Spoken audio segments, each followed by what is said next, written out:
Varicose veins కి సరైన చికిత్స కోసం సంప్రదించండి ఎవిస్ హాస్పిటల్. నమస్తే, నేను మీ జాహ్నవి. మనతో ఉన్నారు మన నిట్టెల కిరణ్మయ్య గారు. మరి మాట్లాడేద్దాం. నమస్తే అమ్మా. నమస్కారం జాహ్నవి. అమ్మ, ప్రతి మనిషికి ఏదో ఒక సమయంలో విపరీతమైన మొండి కష్టాలు అంటాం కదా, మొండి సమస్యలు. అవి వస్తే అబ్బా ఇవి అసలు ఒక పట్టాన తీరట్లేదు అనేసే సిచ్యువేషన్స్ కొన్ని ఉంటాయి. అలాంటివి కూడా తీరాలి అంటే ఏమైనా ప్రత్యేకమైన రెమెడీస్ ఉంటాయంటారు? అసలు ఈ సమస్య మనకి తీరదు అని కంక్లూజన్కి వచ్చేసి ఇంకా మరణం తప్ప ఇంకొకటి లేదు ఇంకా మనకి. ఇంకా దీంతో వెళ్ళిపోవడమే ఈ సమస్యతో. ఇంకా నాకు దీనికి సొల్యూషన్ అనేది జీవితంలో దొరకదు అనేటువంటి వాళ్ళకైనా సాధనాపరంగా ఎన్నో ఏళ్ల బట్టి సాధన చేస్తూ ఆ సాధనతో కొంత జీవితంలో వైరాగ్య చింతన కన్నా విరక్తిలోకి కొంతమంది వెళ్తూ ఉంటారు.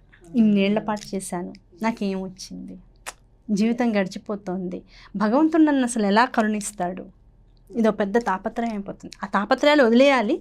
కొన్నేళ్ల పాటు చేసి చేసి చేసి చేసి తీరు తెన్ను తెలియకుండా చేస్తూ ఉన్న వాళ్ళకు కూడా ఆ ఫలితం ఎలా పట్టుకోవాలి, అసలు భగవంతుడిని ఎలా పట్టుకోవాలి, ఇంత సాధనకి ఏమిటి నాకు ఇంకో మార్గం ఎలా కనపడుతుంది, భగవంతుడు నాకేం చెప్తున్నాడు అనేది నేను ఎలా తెలుసుకోవాలి అనేటువంటిది తీరు తెన్ను తెలియకుండా ప్రయాణం చేస్తూ ఉంటారు. అలాంటి వాళ్ళకు వచ్చేటువంటి విరక్తి భావనలో అలా కలిగిన వాళ్ళకి ఈ రెండు స్థితిగతుల్లో ఉన్న వాళ్ళకి సూచించదగ్గ మార్గం ఏమిటి అంటే మన గురుచరిత్ర, దత్తాత్రేయ స్వామికి సంబంధించి గురుచరిత్రలో మొట్టమొదటి చెప్తారు దత్త ప్రదక్షిణ అని ఓ ప్రత్యేకమైనటువంటి విధానాన్ని చెప్తూ ఉంటారు.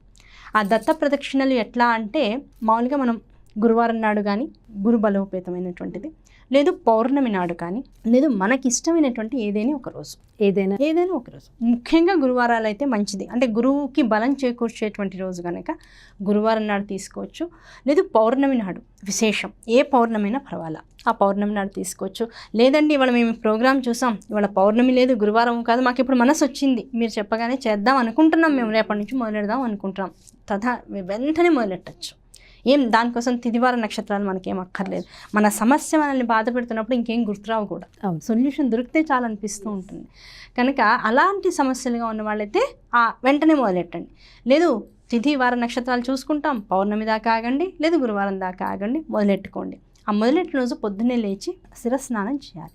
ఆ శిరస్నానం చేసి మీ ఇంట్లో ఉన్నటువంటి ఎవరిని పంపించుకోవాలో ఆ పనులని కంప్లీట్ చేసుకున్నాక, లేదు ఎవరు మిమ్మల్ని డిస్టర్బ్ చేయకుండా ఉండేటంత సమయం, ఎవరు లేవక ముందుగా ఒక పీట తీసుకోవాలి. 4 కాళ్ళ పీట ఉంటుంది కదా, ఆ పీటను తీసుకుని దాని చక్క పసుపు రాసుకొని, తడి చేసుకునేటువంటి పసుపు చక్క రాసుకొని 4 వైపులా చక్క కుంకుమ బియ్య పిండితో బొట్టు పెట్టుకుంటాం. మనం సత్యనారాయణానికి పీఠాన్ని ఏర్పాటు చేసుకుంటాం కదా, అలా ఆ పీఠాన్ని అంతా చక్క అలంకరించుకొని ఆ పీఠం పైన అష్టదళ పద్మం కానీ, లేదు షోడశ దళ పద్మం కానీ, 16 దళాలతో కానీ 8 దళాలతో కానీ పద్మాన్ని వేసుకొని, పక్కన శంఖచక్రాలు వేసుకొని, చక్కగా కింద పాదాలు కూడా వేసుకొని, స్వామి వచ్చి అక్కడ కూర్చోడానికి మనం సింహాసనం ఏర్పాటు చేసాం, అదే భావన అంతే, అంతకుమించి వేరే భావన ఏం అక్కర్లా. అలాంటి ముగ్గు వేసిన దాని మీద మన ఇంట్లో మనకి నిత్య అనుష్ఠానికలో దత్తాత్రేయ స్వామి యొక్క విగ్రహం ఉన్నా సరే, ఏమండి విగ్రహాలు కష్టం కదండి, వాటికి పూజా విధానాలు మాకు తెలియవు, మా ఇంట్లో స్వామి పటం ఉంది, దత్తాత్రేయుడి పటం ఉందండి, అది పెట్టుకోవచ్చా? లేదు చాలామంది అంటుంటారు, ఎప్పుడో ఎవరో ఇయర్లీ క్యాలెండర్ ఇచ్చారండి, ఆ క్యాలెండర్ మీద దత్తాత్రేయ స్వామి ఉన్నారు, మరి అది పెట్టుకోవచ్చా అంటే, పటం ఉన్నవాళ్ళు పటం పెట్టుకోండి. దత్తాత్రేయ స్వామి క్యాలెండర్స్గా వచ్చి ఇంట్లో అనుకోకుండా దత్తాత్రేయ స్వామి క్యాలెండర్ ఉన్నవాళ్ళు ఒక చిన్న కార్డ్బోర్డ్ తీసుకుని ఆ కార్డ్బోర్డ్ మీద ఈ ఫోటో యథాతథంగా మళ్ళీ దానికి గ్లాస్ చేయించడం, లేకపోతే లామినేషన్కి ఇవ్వడం, ఇవన్నీ ఏం అక్కర్లేదు. ఆ కార్డ్బోర్డ్ మీద చక్కగా మీరు ఈ ఫోటోని అంటించేసేయండి. క్యాలెండర్ మీద ఫోటో అంటించేసేసి దాని వెనకాల సీసాను గట్టి పదార్థాన్ని అడ్డుపెట్టి ఇది నిలిచేలా చేసుకోండి చాలు. ఏదో ఒకటి, మనకు మూర్తి ఎందుకు, మనస్సు చంచలం కాకుండా ఉండడం కోసం. ఆ మూర్తిని చూస్తూ ఉన్నాం, మనం ఏం చేస్తున్నామో మనకి ధ్యాసలో ఉంటుంది. అక్కడ మనం మనస్సుని కేంద్రీకరించడానికి ఏమీ లేదనుకోండి, పరిపరి విధాలు మనస్సు వెళ్ళిపోతూ ఉంటాం. అందుకని ఒక మూర్తి ఒక విశేషంగా కావాలి. సో ఆ దత్తాత్రేయుడి ఫోటోని ముందుగా పెట్టుకొని అక్కడ దీపారాధన చేసుకోవాలి. ఏక ప్రమిదలో 3 వత్తులు వేసి చక్కగా మీరు నువ్వుల నూనె వేసుకుంటారో ఆవు నెయ్యే వేసుకుంటారో మీ ఓపాన శక్తి. ఒకటే ఏంటంటే ఈ దత్త ప్రదక్షిణలు మొత్తం 112 ప్రదక్షిణలు చేయాలి. ఎంత? పీట చుట్టూతానేగా, మన ఇంట్లో ఇల్లంతా తిరగక్కర్లేదు కదా, పీట చుట్టూతా 112 ప్రదక్షిణలు. ఆ 112 ప్రదక్షిణలు అయ్యేదాకా దీపం కొండెక్కకూడదు. అదొక్కటి మెయిన్ రూల్. ఈ ఒక్క రూల్ని మనం ఆధారం చేసుకుని ముందుగా కాస్త పెద్ద ప్రమిద చక్కగా నూనె ఎక్కువ పట్టేటు నూనె, ఆవు నెయ్యి, ఏదైనా మీ ఉపాన శక్తి, దానికి ఏం రూల్ లేదు. ఆవు నెయ్యి వేయగలిగేంత శక్తి ఉంది మాకు ఆర్థికంగా, ఆవు నెయ్యి వేయండి. మాకు అంత శక్తి లేదండి, పూజాలు నూనె వేసుకోండి, మీ ఇష్టం. కనుక అది వేసుకుని ఒకటే రూల్ ఏంటంటే ఆ దీపము మన 112 ప్రదక్షిణలు అయ్యేదాకా మాత్రం కొండెక్కకూడదు. లేదు అయ్యో నూనె అయిపోతుందని మధ్యలో మీరు ప్రదక్షిణ ఆపి చేయకూడదు. ఈ 2 ముఖ్యమైన రూల్స్. ఆ తర్వాత ఈ ప్రదక్షిణలు మొదలుపెట్టిన తర్వాత అయ్యేదాకా వీలైనంత వరకు ఎవరితోనూ మాట్లాడకూడదు. ఎవరు వచ్చి మనల్ని పలకరించి డిస్టర్బ్ చేయకుండా ఉండేటంత సమయమే మనం చూసుకోవాలి. లేదు ఇంట్లో ఇంకో వ్యక్తి ఉన్నారు, ఎవరైనా తలుపు కొట్టినా ఫోన్లు వచ్చినా ఇవన్నీ వాళ్ళకి అప్పగించి నీ దాకా ఆ విషయాలు రాకుండా జాగ్రత్త పడాలి. These are the minimum rules. అందుకనే తెల్లవారుజామున అని చెప్తాం. ఆ టైంలో అయితే మనం కామ్గా చేసేసుకోవచ్చు. బయట వాళ్ళు ఇంటికి వచ్చే ప్రేమేం లేదు, ఇంట్లో వాళ్ళు మనల్ని డిస్టర్బ్ చేయరు, ఆ టైంలో ఫోన్స్ కూడా రావు. సో ఇది బేసిక్ అనమాట. కనుక ఈ మినిమం రూల్స్ పెట్టుకుని ఆ దీపారాధన చక్కగా నిండా నూనె వేసేసుకుని పంచోపచార పూజ కానీ, అంటే దీపం వెలిగించేసాం, ఓకే, పుష్పాన్ని పెడతాం స్వామి దగ్గర. ఆ పుష్పానికి కాస్త గంధాన్ని అల్దుకొని ఆ గంధం స్వామి పాదాల దగ్గర చేరిస్తే గంధం, పుష్పం, దీపం, ధూపం, దాంతోపాటు నైవేద్యం. మీరు ఆ దత్తాత్రేయ ప్రదక్షిణ చేయదలుచుకున్న రోజు చేసేటువంటి ఏదైనా నైవేద్యం మీకు మనసుకు నచ్చింది, పులిహోర, పరవాన్నం, లేదు అప్పాలు వేసాం, గారెలు వేసాం స్వామికి, ఇలా మీ ఇష్టం, మీ ఓపాన శక్తిని ప్రకారంగా ఏదైనా ఒక ప్రసాదం చేసుకుని, లేదండి మీరు తెల్లవారుజామున చేసుకోమన్నారు కనుక మేము తెల్లవారుజామున చేసేసుకుంటాం, పండు ఏదైనా నైవేద్యం పెడతాం, కాస్త తెల్లవారిన తర్వాత స్వామికి ఏ గారెలో పరవాన్నమో మేము చేసి పెడతాం అంటే ఓకే, వెరీ గుడ్, అలాగే చేసుకోండి. ముందు పళ్ళు పెట్టేసేయండి నైవేద్యం కింద, ఆ పళ్ళు పెట్టి చక్కగా ప్రదక్షిణ మొదలెట్టండి. ఆ ప్రదక్షిణ మొదలెట్టడానికి ముందుగా ఏం చేయాలి అంటే స్వామి ఎదురకుండా నుంచుని మనకున్నటువంటి కష్టం, మనకు వచ్చినటువంటి బాధ, తీరనటువంటి అనారోగ్యం ఏదైతే ఉందో, మందులు వాడుతున్నాం తగ్గట్లేదు, ఏం చేసినా తగ్గట్లేదు, స్వామికి మన మనసులో ఉన్నటువంటి ఆ ఇబ్బందిని ముందు చెప్పుకోవాలి.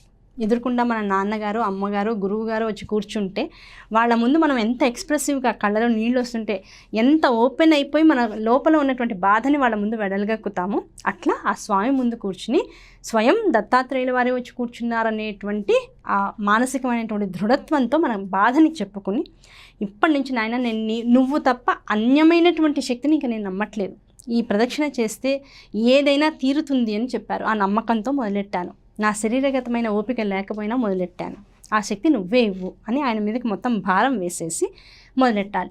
లేచి నుంచుని ముందు ఒక శ్లోకం ఉంటుంది, ఆ దత్తాత్రేయుడికి సంబంధించి ఒక శ్లోకం ఉంటుంది, అది మనకి ఇద్దాం, ఆ స్క్రీన్ మీద వేస్తే అందరూ కూడా చూసుకుని చదువుతూ ఉంటారు. కనుక ఆ దత్తాత్రేయ శ్లోకాన్ని ముందు స్టార్ట్ చేసి తర్వాత 16 నామాలు ఉంటాయి. ఆ 16 నామాలు అంటే ఈ శ్లోకం చదువుకుని ప్రదక్షిణ మొదలెడుతూ మొదటి నామాన్ని చదువుకుని స్వామి ముందుకు రావడం. మళ్ళీ స్వామి ముందు ఆడవాళ్ళైతే పంచాంగ నమస్కారం, మగవాళ్ళైతే సాష్టాంగ నమస్కారం. ప్రతి ప్రదక్షిణకి ఒక నమస్కారం చేయాలి తప్పనిసరి. లేదండి మేము వయసులో చాలా పెద్దవాళ్ళం, పైగా అనారోగ్యం అనేటువంటిది మా వయసుని ఇంకాస్త ఇబ్బంది పెడుతోంది, కనుక ఏమైనా రెమెడీ ఉందా? ఒక 16 నామాలకి 16 ప్రదక్షిణలు అయిన తర్వాత ఒక నమస్కారం చేసుకోండి. అలాంటి వాళ్ళైతే యువకులు, చిన్నపిల్లలు, ఓపిక ఉన్నవాళ్ళు, శరీరపరంగా అంత ఇబ్బందులు లేని వాళ్ళు తప్పకుండా ప్రతి ప్రదక్షిణకి ఒక నమస్కారం చేయాలి. ఆడవాళ్ళైతే పంచాంగ నమస్కారం, మగవాళ్ళైతే సాష్టాంగ నమస్కారం. ఆ శ్లోకము, ఆ నామాలు ఏమిటో ఒకసారి చూసుకుందాం. నమస్తే యోగి రాజేంద్ర దత్తాత్రేయ దయానిధే స్మృతింతే దేహిమాం రక్ష భక్తింతే దేహిమే దృఢాం. ఇది శ్లోకం. ఈ శ్లోకం అవగానే ఒక నమస్కారం చేసుకుని స్వామికి ఈ 16 నామాలు చెప్పుకుంటూ ఒక్కొక్క నామానికి ఒక్కొక్క నమస్కారం, ఒక ప్రదక్షిణ అవగానే నామం ఒక నమస్కారం చేసుకుని మళ్ళీ రెండో నామంలోకి వెళ్ళాలి.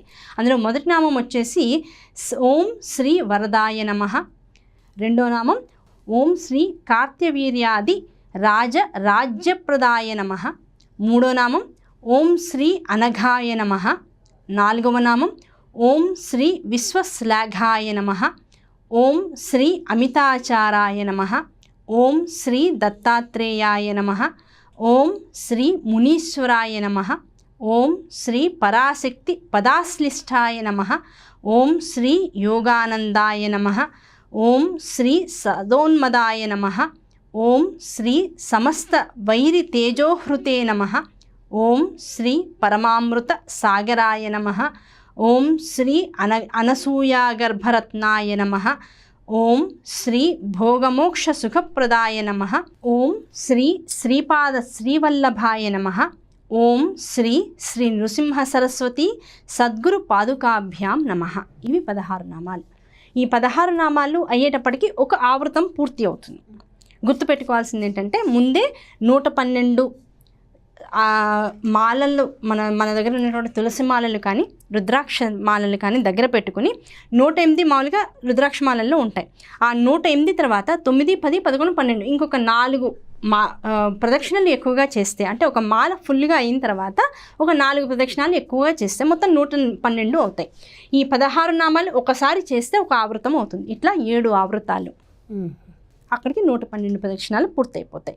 ఈ 112 ప్రదక్షిణాలు ఒక్కొక్క నామాన్ని చక్కగా ఇలా చదువుకుంటూ చేసుకున్న తర్వాత 112 అయ్యాక అందరూ కూడా ఆడవాళ్ళైతే వాళ్ళకి చెప్పబడినటువంటి నమస్కారం, మగవాళ్ళైతే సాష్టాంగ నమస్కారం చేసుకుని మళ్ళీ స్వామి ముందు కూర్చొని స్వామికి మళ్ళీ గురుచరిత్ర అనేటువంటి పుస్తకం, ఆ పుస్తకంలో మొదటి 10 పేజీల్లోనూ తప్పకుండా ఈ దత్త ప్రదక్షిణ అనేటువంటి విధానం అంతా ఈ నామాలతో సహా అందులో ఉంటుంది. ఒకవేళ ఎవరైనా సరే మీ ఇంట్లో గురుచరిత్ర పుస్తకాలు ఉన్నట్లయితే తప్పకుండా ఆ పుస్తకాన్ని కూడా పూజా మందిరంలో ఇప్పుడు ఎక్కడైతే మనం పీఠం ఏర్పాటు చేసుకున్నామో అక్కడ గురుచరిత్ర పుస్తకాన్ని కూడా పెట్టుకుని వీలైతే ఎన్ని అధ్యాయాలైతే మీరు చదవగలరో, 1, 2, 3 మీ ఓపికను బట్టి ఆ అధ్యాయాలు అక్కడ కూర్చుని చదువుకున్న తర్వాత ఒక 5 కానీ 6 కానీ 7 కానీ రోజుల్లో మొత్తం గురుచరిత్ర పారాయణ కనుక ఈ ప్రదక్షిణలతో పాటు ఒక 7 రోజులు దాన్ని సప్తాహము అంటూ ఉంటాం.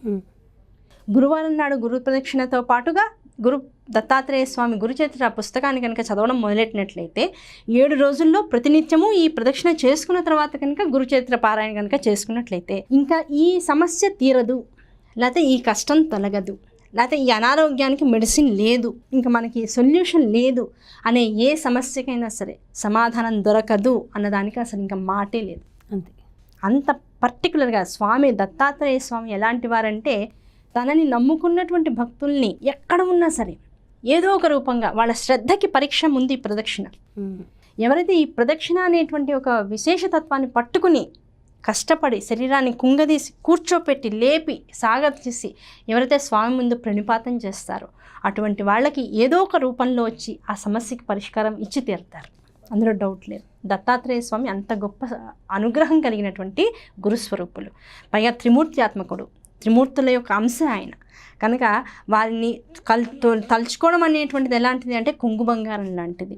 ఈ కలియుగంలో కూడా ఎన్నో రూపాల్లో మనం అసలు దానికి ఒక నిర్వచనం ఒక ఎగ్జాంపుల్ చెప్పలేం. ఈ రూపంలో వస్తారు, ఈ రూపంలో వస్తారు, ఇలా అని కాదు, అలా అని కాదు, ఏ రూపంలో అయినా వస్తారు, వచ్చి మన సమస్యని తీర్చి సొల్యూషన్ ఇచ్చి వెళ్తారు. అటువంటి దత్త ప్రదక్షిణ, అటువంటి గురువు, అటువంటి దత్త అమృతాన్ని మనం ఇవాళ ఇలా చెప్పుకోవడం నిజంగా ఎంతో అదృష్టం ఉంటే కానీ చెప్పుకోలేం. నిజంగా అమ్మ, అంటే ఈ సమస్య వచ్చిందని ఆత్మహత్యలు చేసుకునే వాళ్ళు ఎందరో, అలాంటి అవసరం లేదని ఎంతో చక్కటి రెమెడీస్ మీరు అందిస్తూ ఉన్నారమ్మా. థ్యాంక్ యూ సో మచ్ అమ్మా. నమస్కారం. సో దయచేసి ఎలాంటి సమస్య వచ్చినా దానికి పరిష్కారం ఉండదు అంటూ ఏ సమస్య లేదు. కాస్త ఆలోచించి ఆగి నెమ్మదై దానికి ఏదో ఒక రెమెడీ ఉంటుంది. లేని సమస్య అంటూ ఏది ఉండదు. మన పెద్దలు చెప్పింది అదే, ప్రస్తుతం ఉన్న ప్రతి ఒక్కరు చెప్పేది అదే. ముఖ్యంగా ఆధ్యాత్మికవేత్తలు ఆధ్యాత్మిక పదంలో మనం నడుస్తూ ఉంటే మనకి అంతు చిక్కని సమస్య అంటూ ఏది ఉండదు. ఇలాంటి చిన్న చిన్న రెమెడీస్ని ఫాలో అవ్వండి. అంత సూసైడ్ చేసుకుంటే ఏముంది, ఈరోజు చనిపోతాం, రేపటి నుంచి మనకి కనీసం బ్రతికుంటే కాళ్ళు, చేతులు, నోరు ఇవన్నీ పనిచేస్తున్నాయి. ఏదో ఒకలాగా మనం వర్క్ చేసుకోవచ్చు. అదే చనిపోతే ఇక్కడే ఉంటాం, ఎక్కడికి వెళ్ళిపోం, కానీ ఇవేం పని చేయకుండా ఉంటాం, నిరంతరం దుఃఖిస్తూనే ఉంటాం. శాస్త్రాలు చెప్పేది ఇదే. సో దయచేసి ఎవరు ఆత్మహత్యలు చేసుకునేంత ఎవరు వెళ్ళొద్దు. దయచేసి చిన్న చిన్న రెమెడీస్ ఫాలో అవ్వండి. ఎంత పెద్ద సమస్యకైనా చక్కటి పరిష్కార మార్గాలు తెలుసుకోండి. మరో చక్కటి కార్యక్రమంతో మళ్ళీ మీ ముందుకు వచ్చేస్తాను. నమస్కారం.